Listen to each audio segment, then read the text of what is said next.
as we're all talking about this, and as this goes to court tomorrow, today something very weird happened. Photo kind of out of nowhere from 5 years ago from a magazine called NCC Magazine. What's up, guys? True Crime King back. And this is the reason I wanted to do this video, to react to this photo. Look at this thing. Look at Kohberger here, sitting in the front seat. Look at the girl next to him. She's like all the way as far over in her chair as she could possibly get, right? He's the only... No, there's two other guys, right? I think that's a dude. It might be a trans woman, I don't know. But there's at least one other guy in the second row.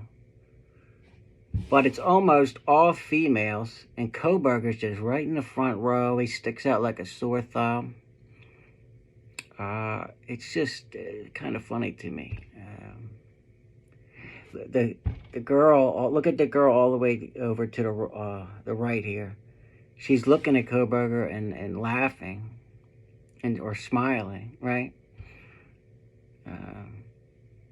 Seems like everybody's smiling except Kohberger, right? I don't know. Let's see what they have to say about this. Hampton Community College magazine.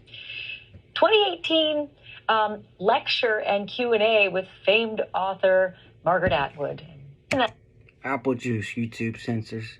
A nice picture, except for that whole business about the guy who's seated in the front row clutching his copy of The Handmaid's Tale.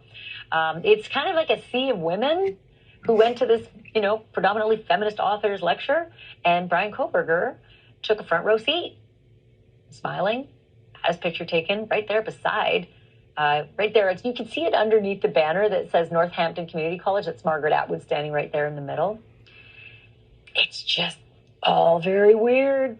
Well, now that we know what he allegedly did, right? It's freaking creepy, right? I mean, we know that he probably most likely stabbed 4 or 3 women and 1 male to death. And it could have been any one of these women, right?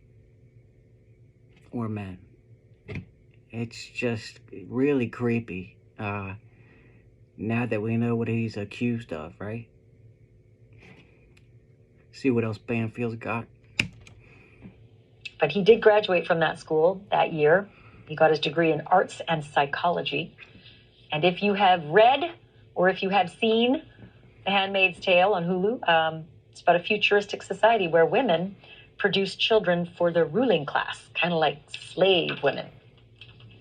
Not good when you are convicted or when you are accused, years later, 5 years later. She slipped. She said convicted. So it kind of tells me in her head she thinks Kohberger is guilty too, right? Murdering 3 women and a man. I want to bring in Caitlin Becker on this, the senior reporter for thedailymail.com, because I'm still trying to figure out how this all came to being. How did this picture surface? Who took it? Who found it? It's just kind of so random. Well, Ashley, like you said, it was part of this magazine for the community college where Bryan attended and where this speech and Q&A was held. And like most things, it popped up on Reddit, kind of out of nowhere. I think, people go back through some of their archives and then they suddenly find the connections with something you probably looked at 100 times and never thought was important. But here it is, and there he is in the very front row of, I think, an unexpected place to be. I think a lot of people were surprised. Look at his shoes. He's got black shoes. Man, who knows? Maybe those were the shoes that he allegedly used when he allegedly committed those murders, right? It's just really freaking creepy. And everybody's laughing at something. I wonder what they're laughing at, right? It's just weird to me how that girl next to Kohberger is just slid as far over as she could possibly get. I don't know. What do you guys think about this photo here?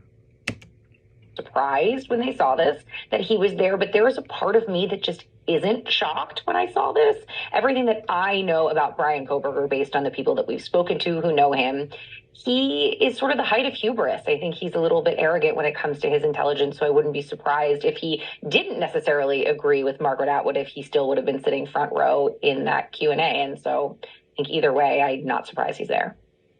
I wonder what that 90-minute Q&A was like, and if he spoke up. We don't know that yet. Nobody's been able to pop out from, the sea of faces there. Nobody's reported out as to whether they remember him speaking. Although because he's one of the only dudes in the audience, it would be memorable for sure. And to that point, there have been a lot of people who've pointed out the fact that he is one of only 2 or 3 dudes. It is a very unusual place for a man who is, who's got a reputation at this point. Colleagues at the University of Washington State, they said, he was quite misogynistic towards his female students, that he graded them lower, that he was tougher on them, and that he was just, altogether slightly rude to them. Yeah, so sounds like he definitely had a problem with women, it sounds like, right? Wonder what happened before to make him hate women so much. So this is very uncomfortable, seeing this. Yeah. It is. It definitely is uncomfortable. And it's interesting, Ashley, as just this week, his legal team has filed documents to have cameras out of the courtroom in this trial. One of the reasons they're citing is that when we see things about him, we dissect his body language. And they're right. I could not help but dissect the body language of the woman sitting next to him, who is very clearly leaning away from him in this photo. You can read into that as much as you.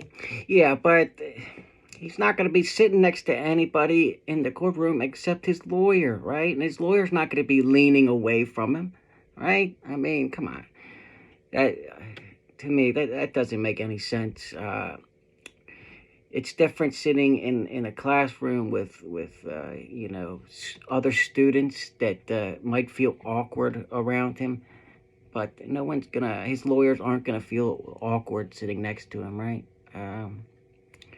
There's gonna be a table in front of him, right? Come on. And like I said in the other video, there's been cameras in almost every really high-profile case. O.J. and Casey Anthony both got acquitted with cameras in there. Jodi Arias didn't get the death penalty with cameras in there. So, I don't know. But let me know what you guys think about that picture and what he was doing there at that feminist, only 1 or 2 other guys there. It's just creepy. I don't know. But until next time, True Crime King out.